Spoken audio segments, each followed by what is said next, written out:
Hello नमस्कार। बाबा training में आप सभी का स्वागत है। आज से हमने एक नई यात्रा शुरू की है, नई सीरीज शुरू की है जिसका नाम दिया है एक ट्रेडर की बात बाबा ट्रेनिंग के साथ, कि आप किस प्रकार से एक प्रोफेशनल ट्रेडर बनोगे।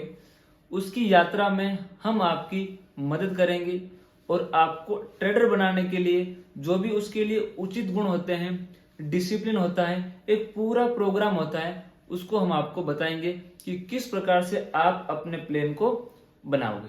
तो जो आप अपना प्लान तैयार करोगे। हेलो नमस्कार, बाबा ट्रेनिंग में आप सभी का स्वागत है।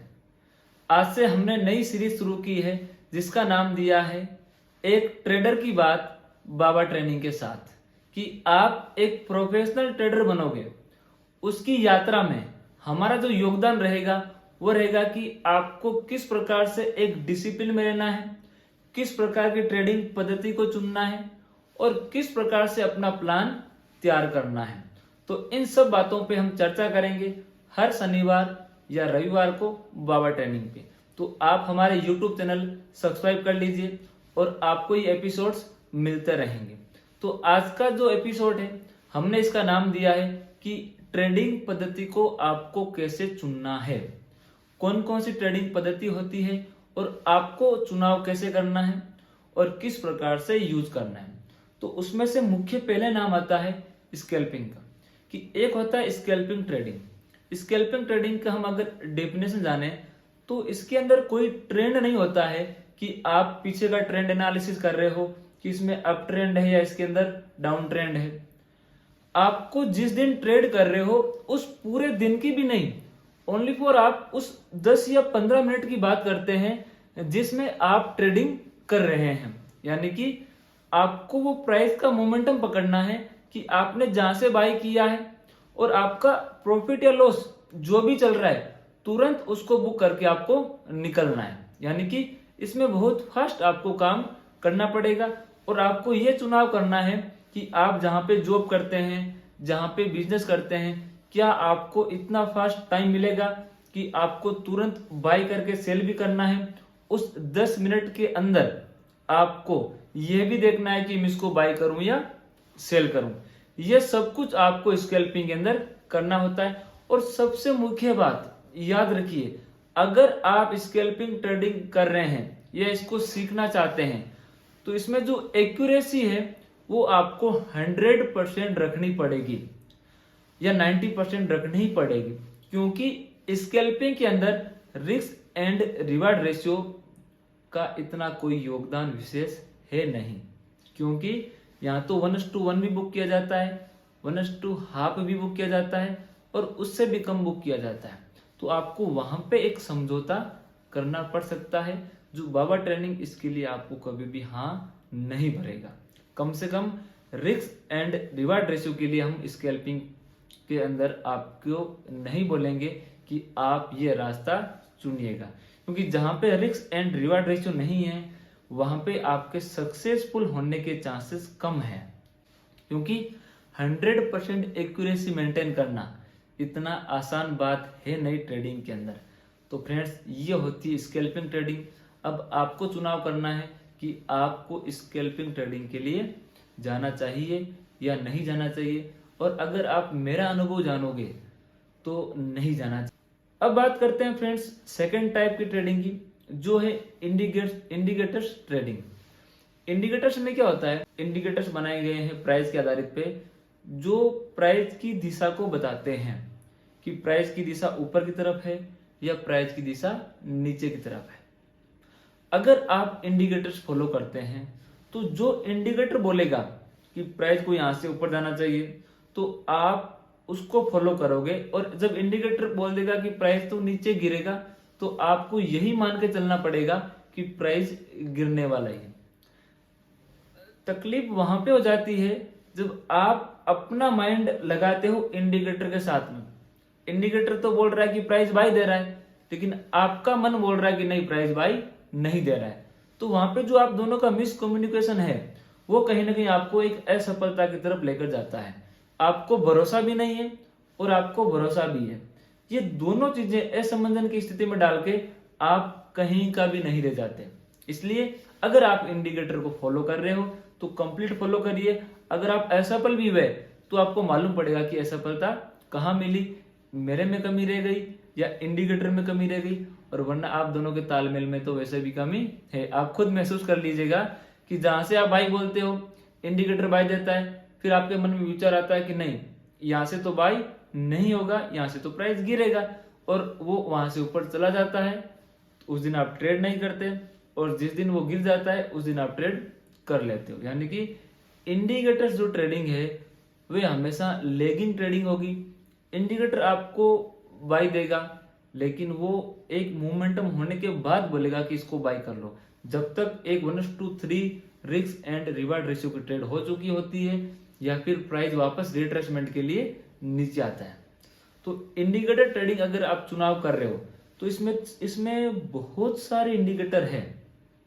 सुपर ट्रेंड है, इसके अंदर बोलिंजर बैंड है, मूविंग एवरेज है, इसमें अनगिनत इंडिकेटर्स है जिनमें आप सबको फॉलो करके ट्रेड नहीं कर सकते। मैंने देखा है कि कोई बंदे एक स्क्रीन पे 50 इंडिकेटर लगा देते हैं, बोलते हैं कि हम सब इंडिकेटर का वेट करते हैं कि सब बाय कब देते हैं। मैं एक बात जानना चाहता हूं कि अगर इंडिकेटर आप 50 लगा दोगे तो वहां तो प्राइस दिखेगा ही नहीं कि प्राइस कहां चल रहा है, इंडिकेटर्स की लाइनें चलती रहेगी। और फिर आप 50 इंडिकेटर लगा के भी अगर आप 1:2 भी बुक नहीं कर रहे हो तो 50 इंडिकेटर लगाने का कोई फायदा विशेष है नहीं इस पद्धति के अंदर। तो इंडिकेटर अगर आप ट्रेडिंग करते हो तो इसके अंदर भी आपको एक्यूरेसी 70 से ऊपर की रखनी पड़ेगी अगर आपको सक्सेसफुल ट्रेडर बनना है। तो अगर आप इंडिकेटर ट्रेडिंग का चुनाव करते हो तो स्कैल्पिंग से ठीक है, लेकिन रिस्क एंड रिवार्ड रेशियो के अकॉर्डिंगली मैं इसको आपको मना करूंगा कि आप इंडिकेटर ट्रेडिंग को मत करिए।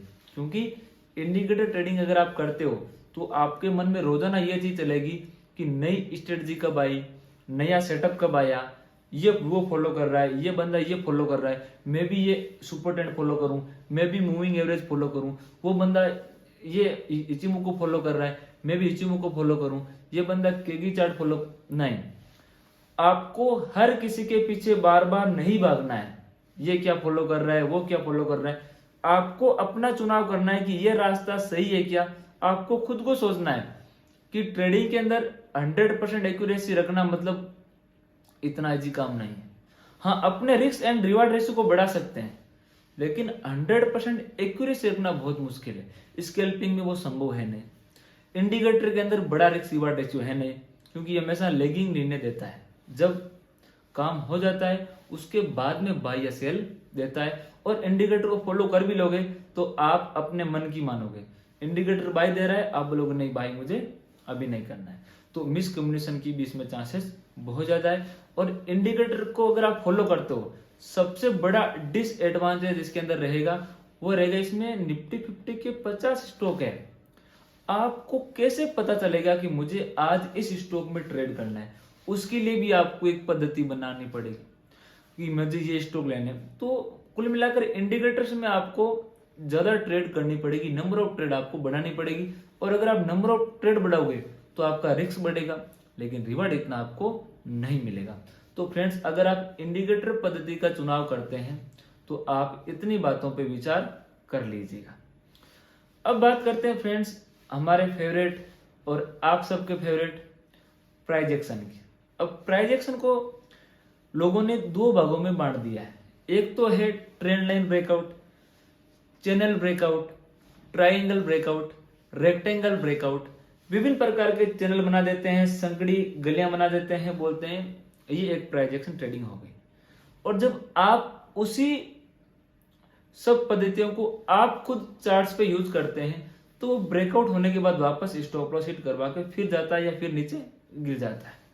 और आप बोलते हो कि यार इतने सारे स्टॉक है, सब में ट्राइंगल बना हुआ है, सब में रेक्टेंगल बना हुआ है, सब में चैनल बना हुआ है।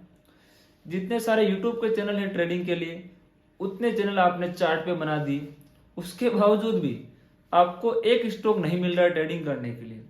उसका कारण क्या है कि ये आधा अधूरा प्राइस एक्शन है, ये कंप्लीट प्राइस एक्शन नहीं है।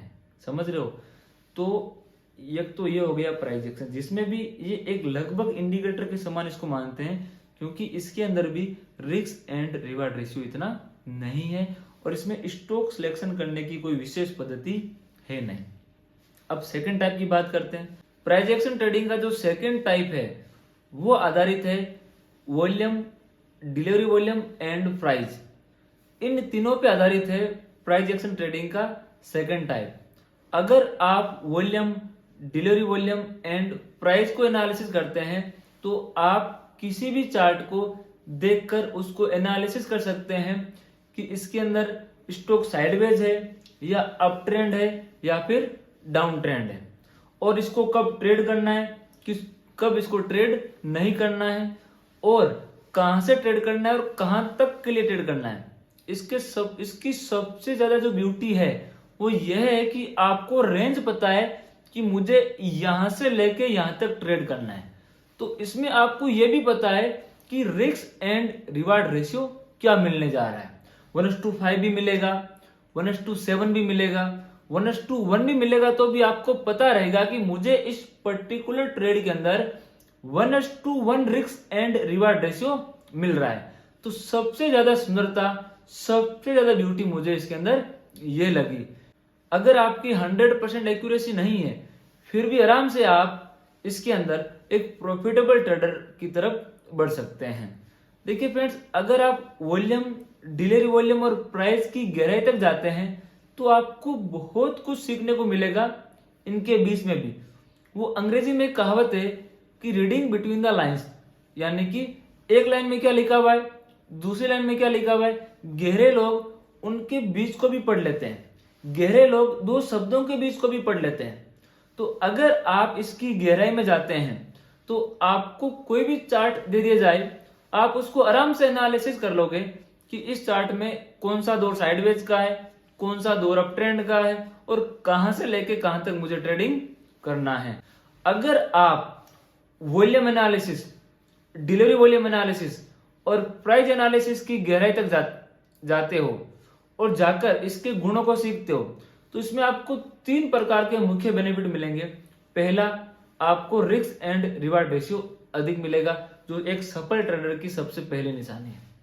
दूसरा, आपको एक दिन ट्रेडिंग करने के एक दिन पहले पता रहेगा कि मुझे इस स्टॉक में ट्रेड करना है और मुझे बाइंग करना है, सेलिंग करना है। सबसे ज्यादा सुंदर बात यह है कि आपको एक दिन पहले पता रहेगा कि मुझे इस स्टॉक को बाय करना है या फिर मुझे इस स्टॉक को सेल करना है, और उसके बाद में लाइव मार्केट में सिर्फ आपको ये निर्णय लेना है कि मेरे को बाय करना है या नहीं करना है।